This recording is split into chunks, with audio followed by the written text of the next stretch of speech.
amantes de Pindorama, estamos começando mais um De Frente com a Fera. Meu nome é Prof. Gordinho e eu não gostei muito desse título do episódio porque eu sou gremista e eu não gosto de relações internacionais. Ai, meu Deus. Começamos bem. Tá tudo Foi boa. Não, foi ótimo, não foi? Não? Não. Ah, então tudo errado em Pindorama. Ai, meu Deus. vai lá. Eu sou a Lavínia e eu acho que o respeito à diversidade cultural é essencial para garantir uma boa relação internacional. Caramba, Ah, mano, eu quero falar minha frase de novo. Quebrou minhas pernas. Ah, mano, fazendo graça. Só aquele eu negócio planejei. Agora, a menina chega e fala assim, olá, meu nome é Lavínia. Ela fez uma redação Ela nota fez mil. uma redação nota 1000 pra participar do podcast, mano. Poxa vida. Tudo bem, estreia dela a gente permite, né, Miguel? Tudo bem, velho. Vai, permitir. Eu sou o Miguel, do 2º ano do ensino médio, e eu tô desconcertado pela piadinha muito sem graça do Gordinho. Me desculpa, Gordinho, mas meu Deus do céu. O cara perdeu a frase dele pra me xingar, mano. Não é Sim, possível. com toda certeza. Eu não perdi, eu apenas ganhei. Ele já não tinha uma. E nós estamos de frente com quem hoje, gente? Nós somos um programa muito legal porque nós trouxemos esta personalidade maravilhosa para estar aqui com a gente, o nosso professor de geografia, o nosso professor de história, o nosso professor de debates contemporâneos, o homem que fez as relações serem internacionais depois que ele começou a se relacionar com elas. Ele, o nosso querido Gustavo, o nosso querido Gordon e agora, 2024, o nosso querido Bigordon. Ele, uma salva de palmas para o Gordon. Gustavo Gordon, prazer estar com você aqui, Gustavo. Eu que fico contente pelo convite, agradeço e vamos que vamos. Vamos que vamos. Mas antes de começar o nosso episódio, eu gostaria de dar essa maravilhosa oportunidade para que os nossos patrocinadores possam brilhar aqui no nosso Ninho das Feras. Vai lá! E nós vamos falar da nossa parceira, a Etos Industrial. Com sede aqui em Boituva, em São Paulo, é uma força pioneira na fabricação industrial especializada em produtos como tanques hidráulicos e de combustíveis e componentes em chapas de aço. A empresa se destaca pela inovação e qualidade, utilizando processos de ponta como corte a laser, soldagem robotizada, pintura eletrostática a pó. A Etos Industrial atende setores da construção civil, máquinas agrícolas, geradores de energia com excelência. Seus produtos são a base para uma eficiência e sucesso em diversos campos de atuação. Comprometida com a sustentabilidade e com a ética empresarial, a Etos Industrial é uma empresa certificada pelas normas NBR 14001 e 9001, refletindo seu compromisso com a qualidade e o meio ambiente. A missão da empresa é clara: contribuir para o sucesso dos clientes e o crescimento sustentável. Etos Industrial, uma parceira aqui do Ninho das Feras. Continuando então aqui agora com o nosso amigo Gustavo Gordon.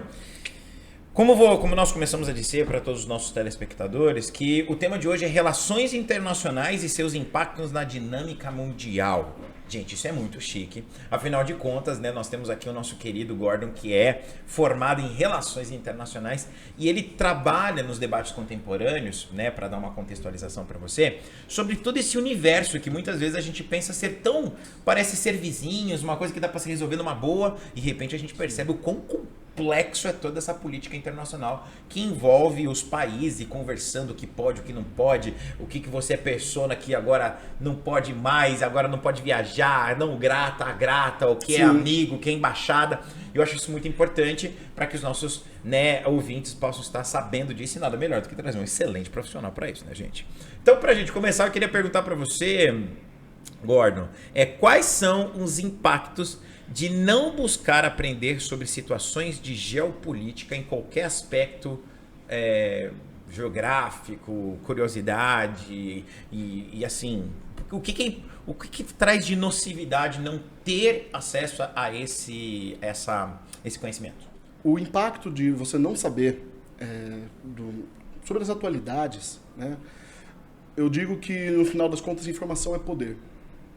Você ter informação, isso te serve para qualquer coisa. Você ter informação adquirida na escola, isso vai te ajudar a fazer bem uma avaliação, isso vai te ajudar a avaliar a sociedade de forma crítica, vai te ajudar no vestibular lá na frente. Você não ter essa informação, isso já te coloca atrás em muitos aspectos. Uma pessoa que não tem informação, ela não vai saber, por exemplo, como olhar, analisar de forma crítica e de forma independente os modos como os países eles se relacionam, os modos como os nossos políticos se relacionam, né? Então, você ter essas informações, isso vai te ajudar a tomar decisões, a pensar de forma crítica e, eventualmente, escolher quem é que faz as nossas relações internacionais. Uma pessoa bem informada, né, por exemplo, na área de economia, que isso envolve também relações internacionais, ela vai saber o porquê, por exemplo, o preço do petróleo anda caro, o preço do barril, por que que o preço do combustível daí vai aumentar. O nosso país, por exemplo, ele depende muito do diesel para o transporte dos nossos bens de consumo. Então, eu costumo falar que nós ganhamos em real, porém nós compramos em dólar. É verdade. O tomate que a gente compra, ele vai ser afetado pelo valor do frete, porque o valor do frete está atrelado ao preço do diesel, o valor do preço do diesel está atrelado ao preço do barril internacional de petróleo. Teve uma guerra, teve alguma coisa no Oriente Médio, certamente vai afetar. Então é importante a gente ter esse conhecimento, né? A informação sempre vai ser poder. A gente estava no episódio anterior, né? A gente estava falando com o professor Henrique, que ele estava falando sobre, a gente estava falando sobre a Terceira Guerra Mundial. A gente até vai deixar o card aqui para você acessar o episódio. E ele falou sobre isso mesmo, que relacionamentos são importantes para que a gente possa entender as dinâmicas, o que uma guerra lá na Ucrânia causa de problema aqui pra gente, né? Então Sim. É quase um efeito dominó que a gente vai seguindo, assim. Sim, com certeza. Inclusive lá, por exemplo, a gente pode falar de questões com relação a trigo, girassol, fertilizantes.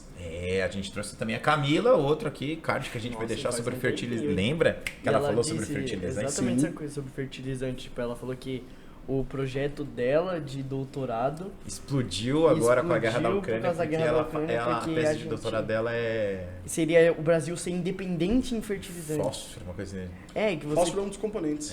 Então, e ela falou que, tipo, que a Ucrânia estourou, é muito boa nisso, né? Porque o Brasil conseguiria ser independente dos fertilizantes que vêm de lá. Por causa do projeto dela. Relacionamentos internacionais, com você. E o Brasil, né, por ser um país de dimensões continentais, seria com tantas terras, né, terras férteis, inclusive as terras da nossa região aqui, a Terra Roxa, né, a gente já deveria estar avançado nesse sentido, né? Muito bom, muito bom. Você é formado em Relações Internacionais, certo? Perfeito. Eu tenho bacharelado em Relações Internacionais e agora já aproveito, já complementando, né, finalizei licenciatura em História, finalizando agora a licenciatura em Geografia. Pô, é uma máquina. Nossa. E quais são os principais fundamentos para esse estudo? Bom, em termos de fundamentos, como que a gente dá para dizer? As relações internacionais, elas vão buscar, como já disse o nome, óbvio, né? Como eu explico Como é que se forma em relações internacionais? Pega um cara dos Estados Unidos, um da França, um do Paraguai, coloca o brasileiro e conversa. Um brasileiro, um estadunidense, um francês entram num bar. Pronto. Tá iniciado as relações internacionais. Você tava começando uma anedota. Então, no final das contas é cheio de anedotas, né? As relações internacionais, elas vão trabalhar no âmbito de como os entes se relacionam, como os agentes se relacionam. Então nós vamos ter, por exemplo, já que você usou a palavra fundamento, vamos ter o que é fundamental, a nossa fundação. Então são os princípios sobre os quais as relações externas, exteriores de um país, de um determinado agente, elas se dão. Nós temos os fatores, os acontecimentos, que vão moldando as nossas decisões de acordo com os nossos princípios. Então, por exemplo, né, houve agora, vamos usar o exemplo da guerra, né, entre Israel e o Hamas. Né? O Brasil, sendo provocado em determinada situação, ele vai tomar certas atitudes. Nem estou usando os exemplos das frases que foram ditas, enfim, isso é muito importante, aliás, em relações internacionais. Né? O presidente virou uma pessoa grata, né? Os detalhes são muito importantes. Só para a gente retomar um exemplo, o G20 que teve recentemente aqui no Brasil, em São Paulo, né, o encontro dos principais ministros de economia. Né, ou da fazenda, enfim. A gente está presidindo, né? A gente presidiu. O Fernando Haddad, ministro da Economia atual, da Fazenda, enfim, ele quem presidiu. Não houve um documento final que diria assim, a reunião teve tal e tal resultado. Não teve por quê? Porque os países discordaram exatamente na questão de guerra da Ucrânia versus guerra contra a Ucrânia. Uma palavra. né? E essa palavra ela trouxe total diferença na forma como se faz um acordo.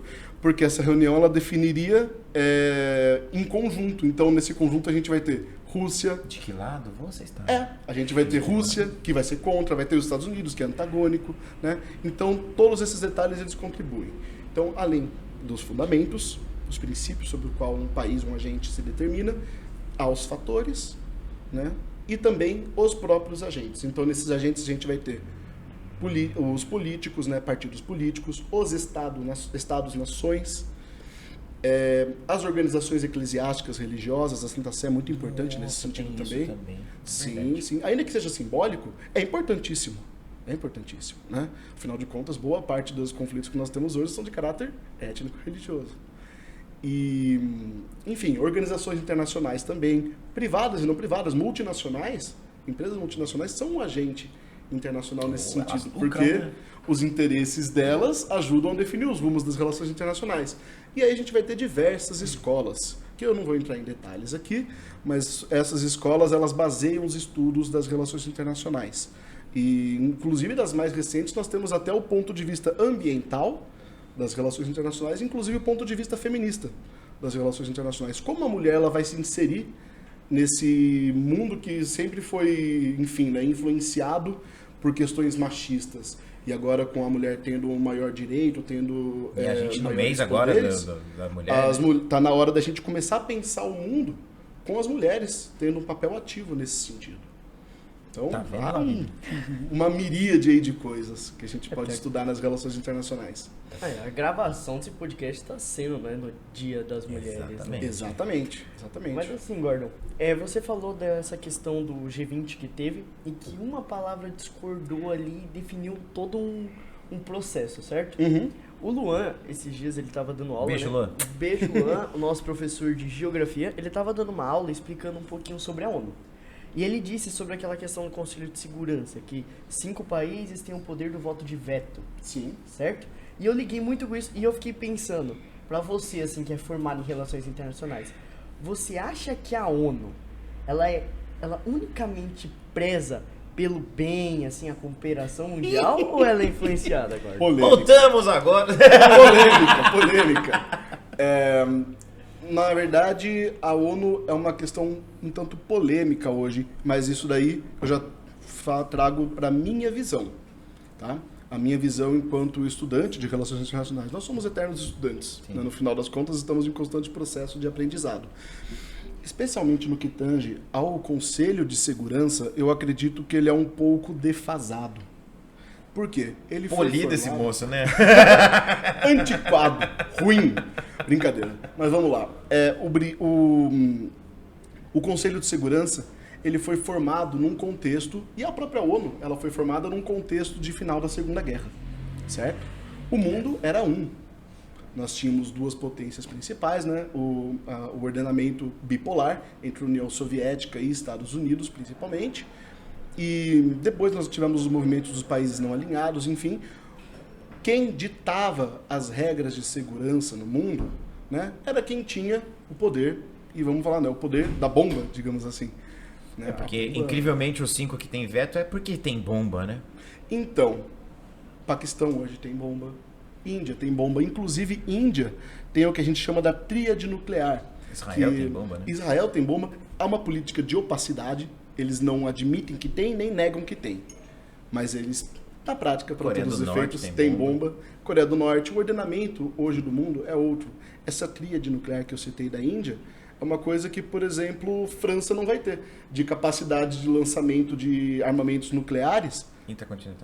Intercontinentais, né? Os mísseis balísticos, tanto por terra, como por mar, como por ar. A Índia tem essa capacidade hoje, coisa que outros países não têm. A Índia não faz parte do ordenamento. A Inglaterra era uma na época, hoje ela é outra. Ainda tem uma importância, logicamente, mas houve um declínio na forma como as regras são ditadas. Então, a ONU, ela precisa de uma... Não só depois, né? A rainha, ela foi o símbolo do declínio, né? Ao mesmo tempo que a Rainha Vitória, ela representa, lá no século XIX, o auge, né? A rainha dos mares, onde o sol não se punha, no Reino Britânico, a rainha da Inglaterra agora, né, a Elizabeth, finada, ela representa um certo declínio do poder da Inglaterra, né? Ela começou com Churchill Yeah. e termina ali com a Liz Truss, que durou um mês no cargo, né? Ela ficou... Primeiro que a Liz Truss entrou, ela morreu, tadinha.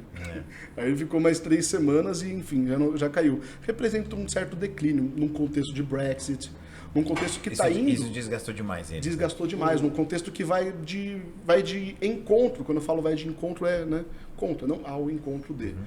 Vai contra esse princípio de O cara manja das conjunções, mano. Das locuções A conjuntivas. linguagem é importante. Que isso, irmão? É Tô importante nas relações arrepiado aqui. O internacionais. cara mandou de encontro e de realmente. Então isso é um exemplo de como, né, a ONU ela acaba se desatualizando. Ela é importante, ela é necessária.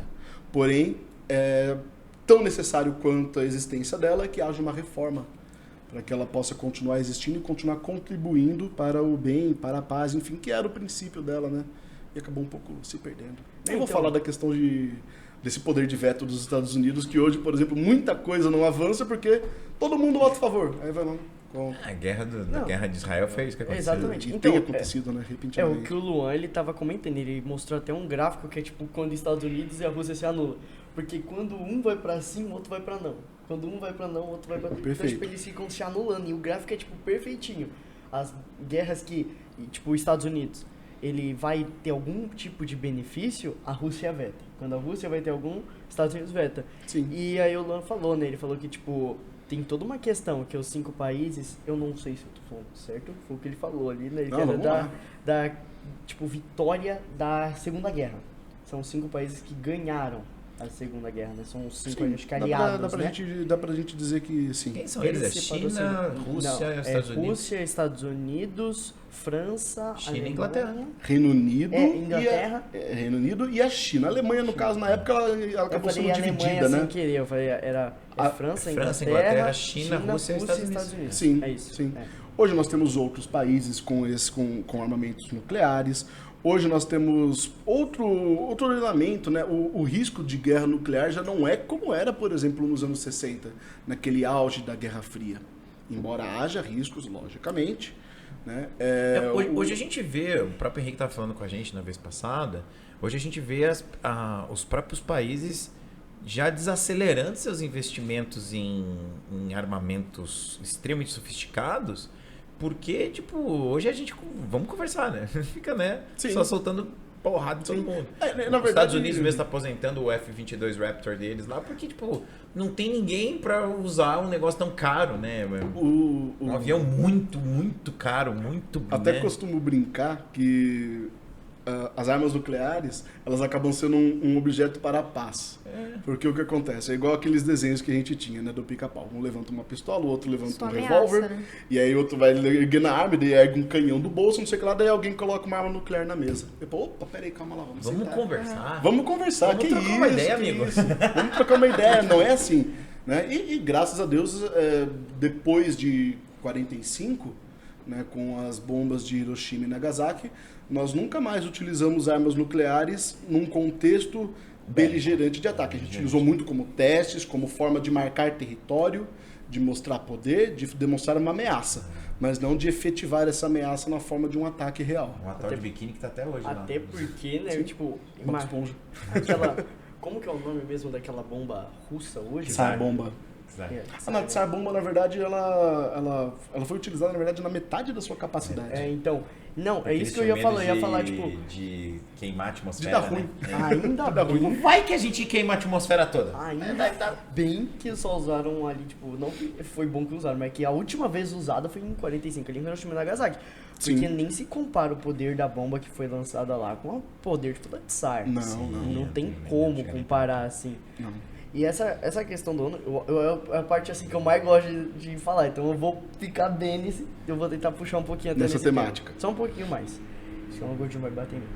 E mas assim, a gente tava até comentando lá na sala, né, nesse debate sobre a ONU, que ela vem, as pessoas começam a perceber isso, né? Que isso já, ela não tá unicamente pela cooperação mundial, ela tá sendo influenciada. As pessoas que estão ali presentes vendo os gráficos, acompanhando ali Sim. os conselhos, eles sabem disso. E ela vem perdendo a sua, tipo, o seu respeito um pouco, né? Igual aconteceu com a Liga das Nações, até o Luan comentou, que Sim. deu Sim. todo o problema ali da guerra. A Liga das Nações foi um caso mais grave, né? Ela infelizmente, enfim, foi pro saco. Deu ruim. Né? Porque o fim dela foi justamente, né, quando a Segunda Guerra ela engrenou. Então isso mostrou o quanto ela era defasada. E a ONU, não sei se ela está indo para o mesmo caminho, mas eu digo que sim, ela perdeu prestígio nesse sentido. Né? Ela talvez não esteja tão envolvida, ou ela talvez não esteja conseguindo, por conta de entraves internos, ela não está conseguindo trabalhar, utilizar de mecanismos para a paz. Né? Que acho que esse seria... Eu tenho uma visão muito pacifista, tem pessoas que vão ter uma visão mais realpolitik. Pode ser um pouco utópico da minha parte, mas the world. Quase isso. É Vai, por aí. Michael. We are the children. É por aí. Então, a gente tem que começar, na minha visão, a gente tem que começar a ter uma visão mais pacifista. E essa visão pacifista, ela passa necessariamente pelo rearranjo de poderes ali no Conselho de Segurança. Mas isso você acha que fica só a nível de governos ou a população em si pode contribuir com esses relacionamentos internacionais? Tipo, com o advento das redes, advento Bom, internet. A gente tem visto hoje o tipo assim, o civil pode mexer nisso? Pode mexer em um relacionamento internacional? A gente poder? A gente tem visto o quanto a internet ela tem sido importante nos diversos acontecimentos. Tanto que, por exemplo, qual foi a primeira coisa que a Rússia fez na invasão à Ucrânia? Cortou a comunicação.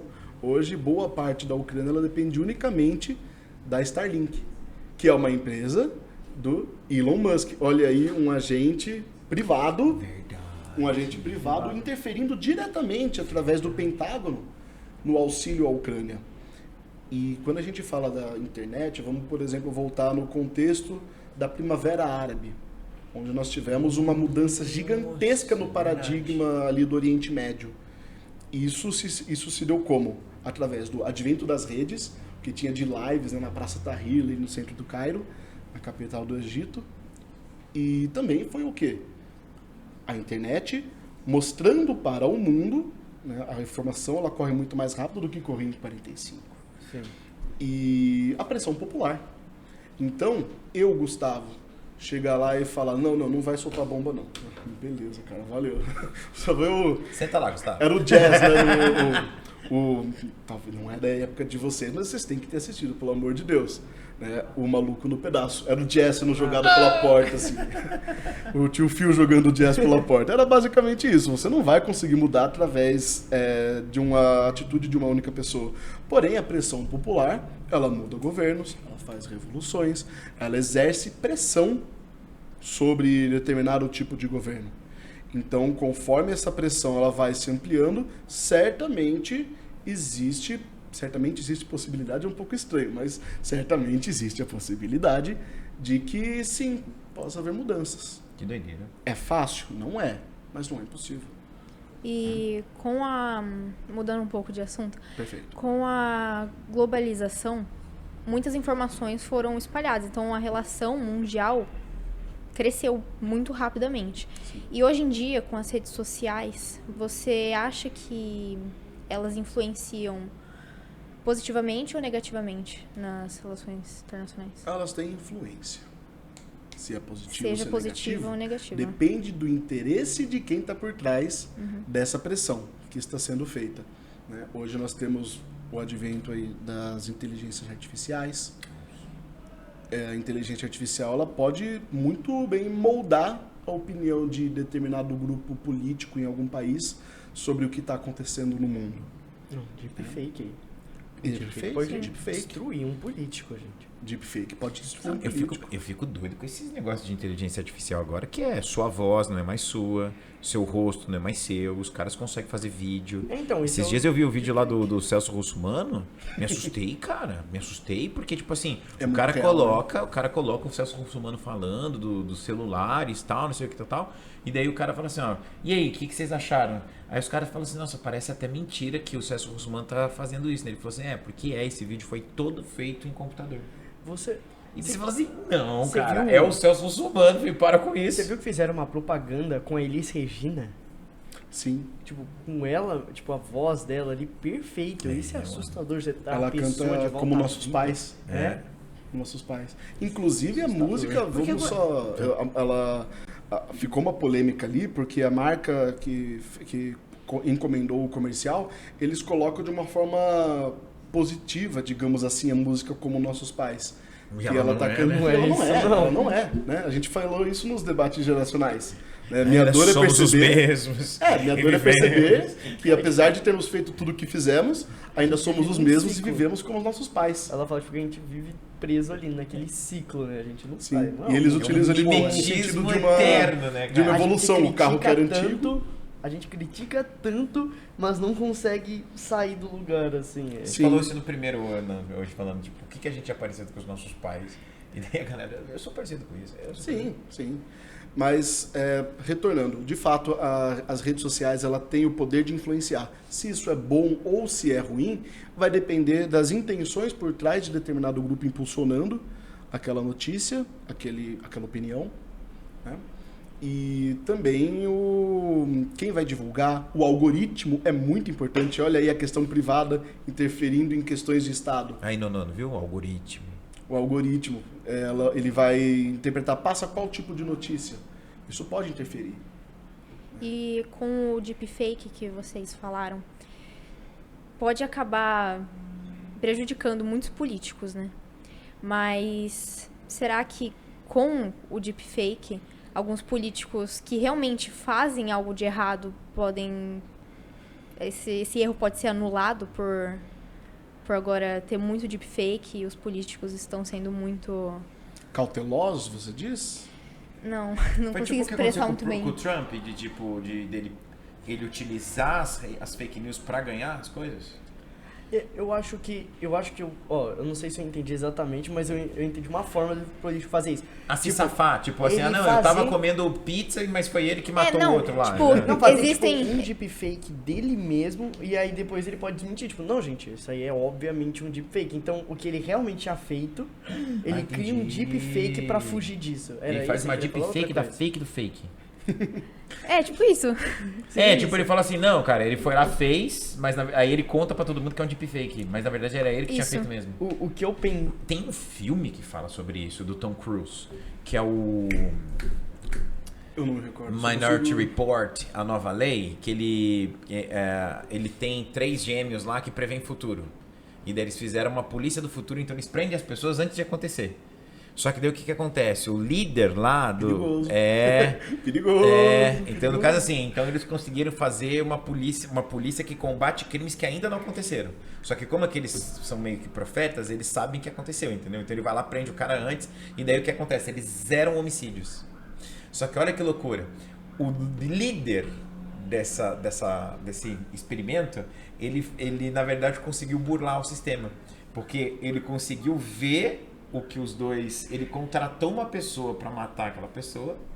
Olha só que loucura, meio doido de pensar. Vamos lá. Ele contratou uma pessoa para matar aquela pessoa. Aí os precons, que eles chamam lá, viram o crime. Aí a polícia conseguiu chegar na hora e prendeu aquele criminoso. E não deixou ele fazer o que ele ia fazer com aquela moça. Sim. Só que daí aquele cara fez a mesma cena e matou a mulher. Aí o que acontece? Na previsão, eles fizeram 2 previsões, mas todo mundo pensou que era só uma. Porque ele viu a previsão, uma do cara tentando fazer, e viu a previsão do assassinato. Ele usou o sistema em prol dos seus próprios interesses. Exato, então ele conseguiu quebrar o próprio sistema dele. Só que daí só quem conseguiu descobrir isso foi lá no final do filme. Sim. Mas muito, tipo, é igual isso. Aí o cara de repente fala assim, não, agora eu vou matar o cara. E daí eu vou falar que foi um deepfake, né? Que foi alguém que me inventou, mas na verdade eu matei o cara mesmo, Não, né? ou outra. Você já sabe, tipo, as pessoas estão muito desconfiadas de você cometer um crime. Muito mesmo. Tipo assim, não, eu vi ele passando dinheiro pro outro. Aí o que ele faz? Ele cria um vídeo de deepfake exatamente disso, dele passando dinheiro, só que ele deixa uma pista no fundo, conseguindo provar que aquilo era um deepfake, tipo um erro na IA. E depois ele grava um vídeo mostrando esse erro e falando, não, gente, ó, aqui é deepfake, ó, Tá olha vendo, esse erro. inteligência artificial? Meu Nós já Deus pegamos do céu. você, nós não Essa vamos deixar que confusão. aconteça. Mas aproveitando esse ensejo aqui, eu já quero de novo dar, por favor, um espaço para os nossos patrocinadores, fazer o nosso jabá aqui, que é importante, então fica aí que já já a gente volta. E nós vamos falar da nossa parceira, a Etos Industrial. Com sede aqui em Boituva, em São Paulo, é uma força pioneira na fabricação industrial especializada em produtos como tanques hidráulicos e de combustíveis e componentes em chapas de aço. A empresa se destaca pela inovação e qualidade, utilizando processos de ponta como corte a laser, soldagem robotizada, pintura eletrostática a pó. A Etos Industrial atende setores da construção civil, máquinas agrícolas, geradores de energia com excelência. Seus produtos são a base para uma eficiência e sucesso em diversos campos de atuação. Comprometida com a sustentabilidade e com a ética empresarial, a Etos Industrial é uma empresa certificada pelas normas NBR 14001 e 9001, refletindo seu compromisso com a qualidade e o meio ambiente. A missão da empresa é clara: contribuir para o sucesso dos clientes e o crescimento sustentável. Etos Industrial, uma parceira aqui do Ninho das Feras. Gordon, não sei se você sabe, ano passado, acho que você lembra, a gente teve uma aprovada em Relações Internacionais na USP, né? Que é a Bianca, né? Beijo, Bianca. Tá lá agora em Relações Internacionais. Internacionalista. Tanto que eu falei pra ela, quando virares diplomata, lembre dos pobres. Então, o que eu queria ver com você é a ideia de o curso de Relações Internacionais. O que te possibilita e por que você cursou e escolheu Relações Internacionais primeiro, né? Se você tem outras graduações, a pessoa tem que espalhar a graduação para todo mundo. Mas por que você escolheu primeiro Relações Internacionais e quais são os gamas assim de possibilidades que Relações Internacionais traz? Eu sempre gostei de Relações Internacionais. Isso me surgiu de um interesse de quando eu era novo ainda. Gostava muito de geografia em si, mas a geografia era uma temática um pouco mais específica, que eu acabei buscando depois. As relações internacionais, elas são generalistas, digamos assim. Você vai ter, como a gente falou no começo, partes de economia.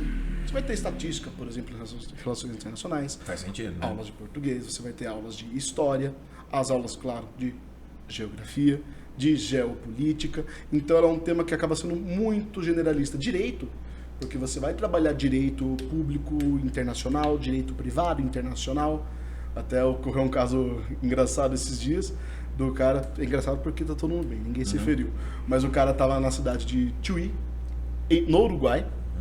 E aí ele, por algum motivo, ele perdeu o controle do carro e o carro caiu numa ribanceira em Chuí, no Rio Grande do Sul. E era uma ribanceira pequena, pouquinha coisa. O carro caiu no estacionamento, assim, aquela coisa de desenho mesmo. E aí eu fiquei brincando com meus amigos. Aí, e a seguradora? Vai ser de onde?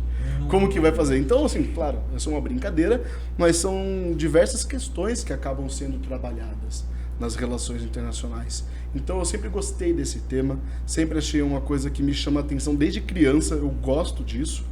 Tem a ver, inclusive, um pouco com o 11 de setembro. Foi um evento que foi pivotal no modo como eu passei. Gente, o vocabulário desse eu homem, gosto eu vou te falar, é absurdo. É bizarro. Sério? Né? Bizarro. Você, gordinho. Muito melhor. E você é professor. Exato. Você não tá sentindo ofendido? Eu não. O 11 de setembro ele foi pivotal na minha vida, na forma de eu olhar e falar, cara, por que isso aconteceu? Quantos você tinha no 11 de setembro? Foi em 11 de setembro de 2001, eu já tinha 7 anos. Gente, então a gente tá terminando aqui mais um...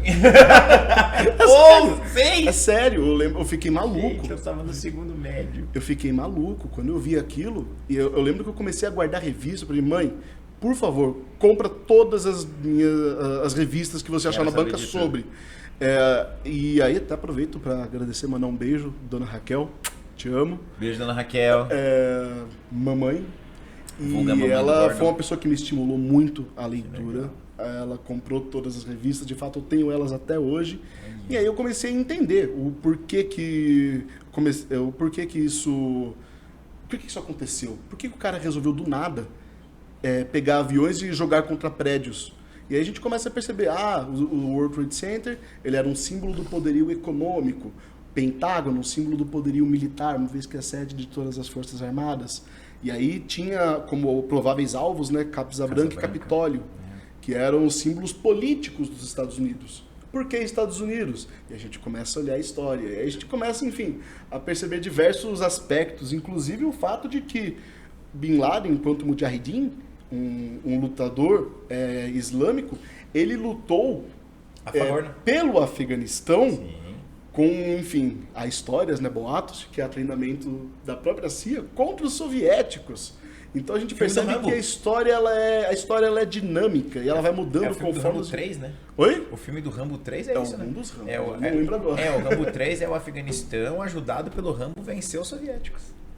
Loucura. E No aí, Rambo é enfim, o isso soldado, me né? levou O soldado. isso me levou a sempre ficar buscando. E aí eu acompanhei depois a posterior invasão ao Afeganistão, depois ao Iraque. E isso tudo foi, enfim, eu fui me interessando e quando eu vi eu já estava no meio. Que legal. Eu cheguei no ponto de eu seguir carreira quando eu ia estudar, né? Ou eu vou para relações internacionais, ou vou para uma outra área minha de interesse que eu sempre gostei muito, que é avião. Olha só, 11 de setembro, né? Também me gerou muito interesse. Que legal. E aí, enfim, eu acabei seguindo a parte de relações internacionais, porque eu gostava muito, era algo que eu pensava que ia ter um mercado maior para mim, e eu acabei seguindo. Então, você fez geografia primeiro. Fiz relações internacionais. Ah, tem relações internacionais. Aí depois foi pra... Depois eu segui para história, licenciatura e né? geografia. Entendi. Então, tipo, você viu que englobava tudo, Acabava geopolítica, englobando. e Sim, daí você se interessou sim. em... Geopolítica sempre foi um assunto de muito interesse para mim. Eu era aquelas crianças de ficar apontando capital no mapa. Nossa, Aí terror, sempre- terror. aí Deus sempre me livre. vinha. Meu Deus. Ô tio, qual que é a capital da Bielorrússia? Aí sempre vinha um adulto, às vezes tipo mais chato, querendo me botar pegadinha. Qual é a capital da Turquia? Eu olhava no olho e falava, Ankara. Não é Istambul. Não é Olha, eu Istambul. já ia gritar Istambul. E aí eu já... Eu sabia que era a capital, Bem feito. eu sabia que era a pegadinha a capital da Austrália, Canberra. que é Canberra, né? A galera sempre fala Sydney, Vai de mas não Sydney é. assim com fome, né? Sydney, né? Canberra. Gente, se eu decorei as capitais do Brasil já é muito. Mas é Eu importante. gostava muito de decorar bandeira de país. Teve uma época que eu fiquei viciado, que eu peguei um jogo e eu acertei todas as bandeiras, tipo, de cara, assim, porque eu viciei muito em Eu bandeira fiz isso de com o nome de país. Hã? Eu me lembro disso. O Pedro se lembra. Você fez isso com o quê? Eu Com ficava nome de fazendo isso país. no- Nome de Todo país? mundo É. lembra disso aqui, eu ficava fazendo isso toda hora. Eu só jogava jogo de país e, tipo, ligar bandeira com o nome. Eu sempre achei isso muito legal. Ô, Gordon, e você tá falando aí sobre o seu interesse sobre geopolítica que você teve e comentou sobre o de avião. E de onde que nasceu esse seu interesse de avião? Que a gente sabe, quem é aluno, que pra puxar seu saco fala de aviação, né? Isso é verdade. Eu gosto. Eu sou... no inglês tem a expressão buffer, né? Tipo, o history buff. O cara que é maluco por história. Eu sou maluco por aviação também. Comercial militar, só geral. Aviação. Se voa, eu gosto. Ele é louco. Se por voa, aviação. me fascina. Cara, eu vou em eu, aeroporto... assim, eu não sou nesse nível, né? Mas eu gosto muito de Eu aviação. vou em aeroporto, eu pareço uma criança de 5 anos. Eu fico maluco. Nossa, Eu tem adoro. alguma coisa que envolve avião na apostila, dá pra ver seu olho brilhando, falando. Eu adoro, de verdade. E, bom, desde criança, mesma coisa. Sempre gostei, eu tinha meu helicóptero de plástico ali, de brinquedo. Quando a gente teve o computador, uma das coisas que eu queria instalar já de primeira no Flight Flight Simulator. Lógico. Até hoje, que jogo que você brinca? Eu não brinco, meu jogo é o decolar com 747 de Nova York, ir até Londres e tal. Não tem objetivo? Não é divertido? Não, eu gosto. Você abre o trem de pouso, abre os flaps, pousa, enfim. E É daí... igual Minecraft, tá? Então você saberia pilotar um avião? Não, pelo amor de Deus. Aí é a pergunta master. Você não tem brevet, então? Oi? Não tem brevet. tenho brevet, não tenho brevet. Mas tem Eu vontade? Tenho vontade, lógico, tenho vontade. Muita. Mas se eu chego num avião, por exemplo, eu sento lá, eu vou saber onde fica o básico. Eu vou saber pilotar, pelo amor de Deus. Eu acho que acaba sendo uma prepotência gigantesca. Não quer me falar, não, eu joguei logicamente. Flight Simulator, Eu você pilotar o avião. tenho 20 mil horas de flight simulator. Eu tenho 30 horas de Mario Kart e eu sei Exato. pilotar um carro. Eu sei dirigir e jogar uma banana no carro de trás. Eu joguei Call of Duty, tô pronto pra guerra, né? Exatamente. O pessoal das redes sociais hoje em dia é assim, né? Não, eu sei atirar, tá, mas onde você aprendeu? No CSGO. E aí, né? Enfim, e o interesse por geração. geopolítica ele vai se complementando. Por quê? Quem curte aviação, eventualmente vai se deparar com a aviação militar, vai se deparar com a Segunda Guerra. E na Segunda Guerra foi onde a gente teve, né, Apoteose, né? aquela apoteose do romantismo da Era de Ouro da aviação. Então, nossa, sempre gostei muito. E aí você vai vendo a evolução da tecnologia, né? O fato de você ter um avião que nos anos 60, hoje nós não temos um avião tão avançado quanto era o Concorde nos anos 60. Um avião que voava no dobro da altitude de um avião comum, no dobro da velocidade de um avião comum. Que quebrava uns vidros também de vez em quando. Quebrava uns vidros, por isso ele foi obrigado a voar somente sobre oceanos, né? E aí, enfim, a aviação sempre me despertou uma paixão muito grande. E elas andam junto, aviação e geopolítica, num contexto de um mundo cada vez mais globalizado, onde os fluxos se intensificam de pessoas, bens, né, mercadorias, capitais, enfim, o mundo está se tornando cada vez menor. Então a aviação ela tem um papel fundamental nisso. Né? Pensa que, por exemplo, a geopolítica antigamente era feita com as pessoas andando de navio.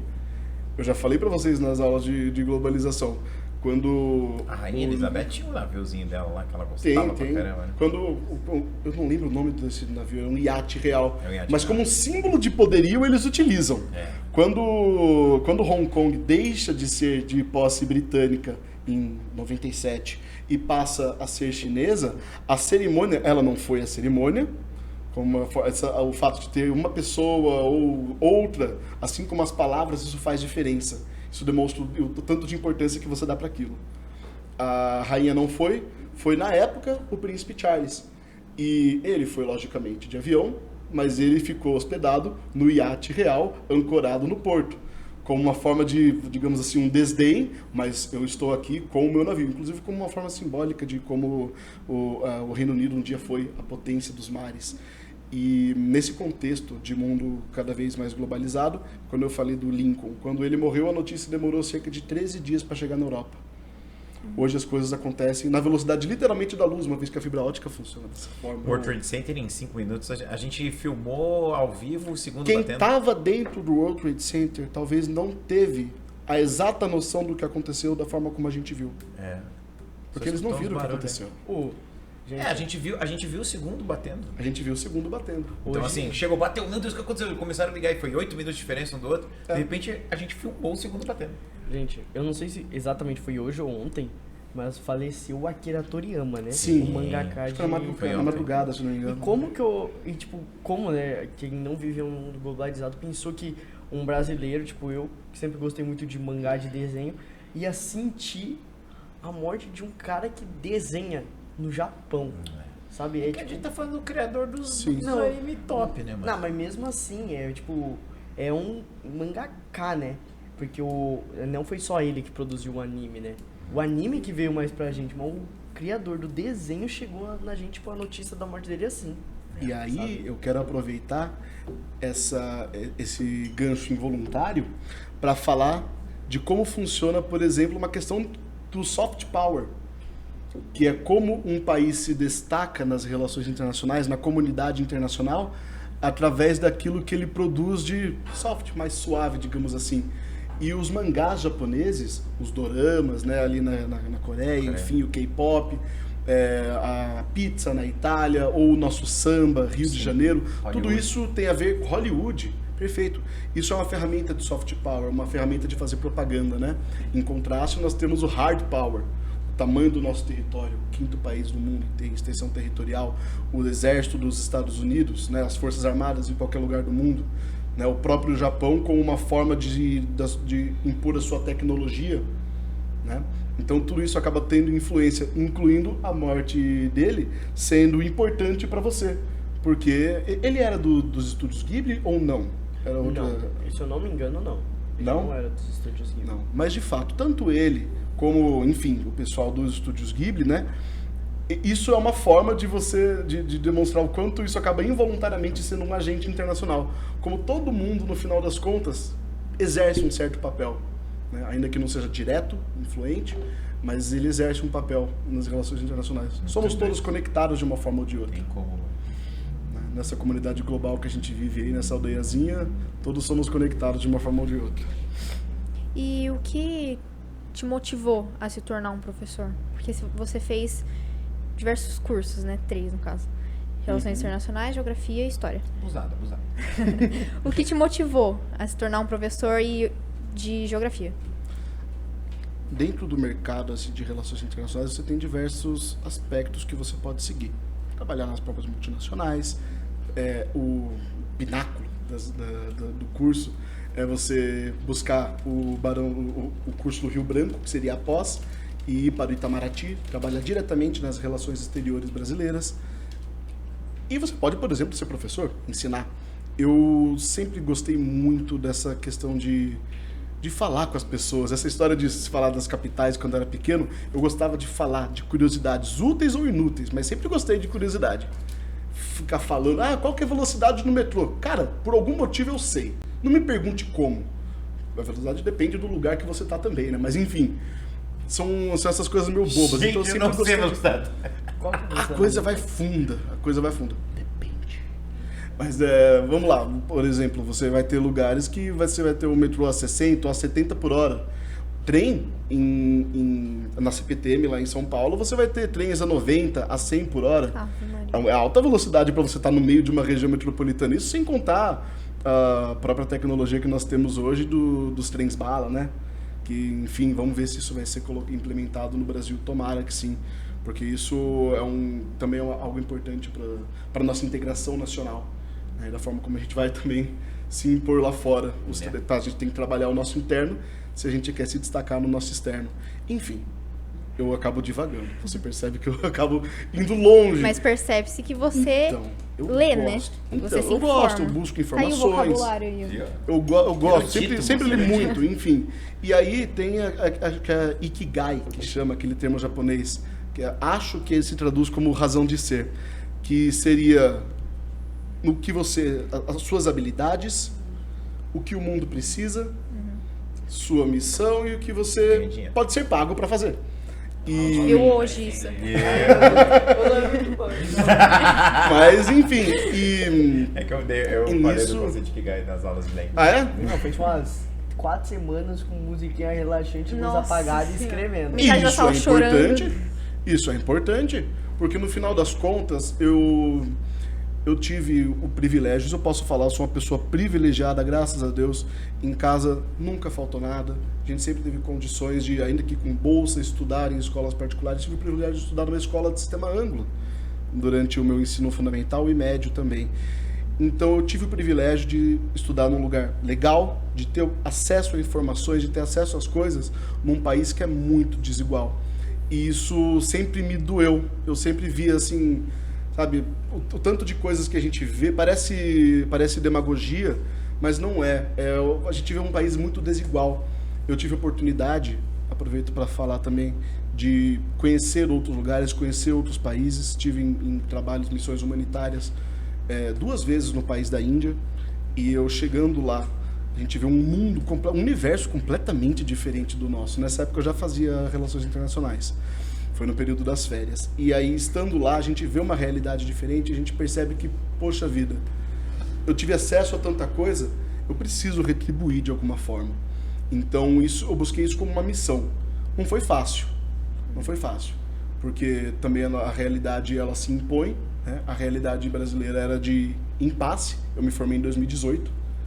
Era aquela realidade de um impasse de polarizações, e eu fiquei naquela dúvida de como que eu vou fazer. Não consegui encontrar trabalho de início, até que depois de muito tempo batendo cabeça, sempre falando com as pessoas, um amigo meu me chamou um dia a conversar.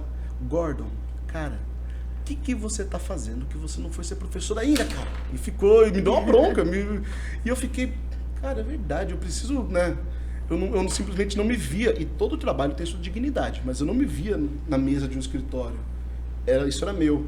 E aí eu comecei a procurar, comecei dando aula de graça num cursinho popular em Tatuí, aí eventualmente comecei a entrar em uma escola, trabalhei em conjunto com isso no terceiro setor, nas chamadas organizações não governamentais, também são agentes internacionais, dependendo do nível com o qual elas trabalham. E nesse sentido de ter uma missão, de poder retribuir de alguma forma para a sociedade as habilidades que eu tinha adquirido ao longo da minha vida. E aí veio a oportunidade e estou trabalhando, né, no eterno aprendizado aí de ser professor. Me fugiu o nome agora da escala de aprendizado, que nós trabalhamos em pedagogia. É alguma pirâmide, me fugiu o nome. Eu estava conversando com o Alex. Beijo pro Alex. Não era o Feynman. Não era o Feynman. Mas a gente estava trabalhando, a gente estava conversando sobre isso na semana passada. E o pináculo ali, o topo, a forma que mais se aprende é ensinando. Legal. Então, no final das contas, eu estou nesse eterno aprendizado, gosto, às vezes exagero, falo demais, me empolgo, estou empolgado nesse exato momento, faz parte, mas eu gosto do que faço. Hoje eu acordo todos os dias, às vezes cansado, dirigindo para lá e para cá, mas feliz porque eu sei que eu estou fazendo algo que eventualmente vai ter impacto na vida de algumas pessoas. Se eu puder fazer alguma coisinha para mudar, minha missão está cumprida. Quais são as outras áreas que as relações internacionais abrem, tipo, para você permitem, trabalhar? Sim. Empresas, na área de expansão internacional de uma multinacional, por exemplo. Na área política, você vai trabalhar em uma organização internacional, uma ONG, na própria ONU, por exemplo, no Itamaraty, né, que é o agente de relações exteriores do Brasil. Tem uma gama diversa de coisas que dá para trabalhar, incluindo ser professor. E que bom que Gustavo Gordon, né, escolheu uma das áreas que ele atua, escolher ser professor, porque agora ele está aqui com a gente no Ninho das Feras, professor do ano de Boituva, e nós estamos muito felizes com isso, porque você está aqui com a gente no De Frente com a Fera. Gordon, muito obrigado, gostaríamos de entregar uma lembrancinha querida que a gente dá só para os feras. E um bombonzinho para adocicar, né, a nossa vida. E você, meu querido Padawan, minha querida Padawan Shinobi, meu querido telespectador do Ninho das Feras, se interessou, gostou do nosso episódio, ficou mais agora entendendo como que funciona, o quanto é importante a geopolítica como conhecimento. Então compartilhe, curta esse vídeo, compartilhe com as pessoas que você conhece. Tô sendo lembrado aqui pelo ponto. Ativa o sininho, siga nas nossas redes sociais, no Instagram, que mais? No Spotify, que mais? Curte no Spotify também. Curte no Spotify também. A chefe chocolate falando. com a gente. Passa adiante a palavra da geopolítica. Exato. Nós estamos deixando agora um QR Code para você que quer ser nosso patrocinador também. Fica à vontade para conhecer os nossos planos de inserções. Muito obrigado, Gordon, por estar aqui no nosso Ninho das Feras. Eu que agradeço a oportunidade. E você também, muito obrigado por assistir esse programa até aqui. E até a próxima. Tchau! Um beijo para vocês.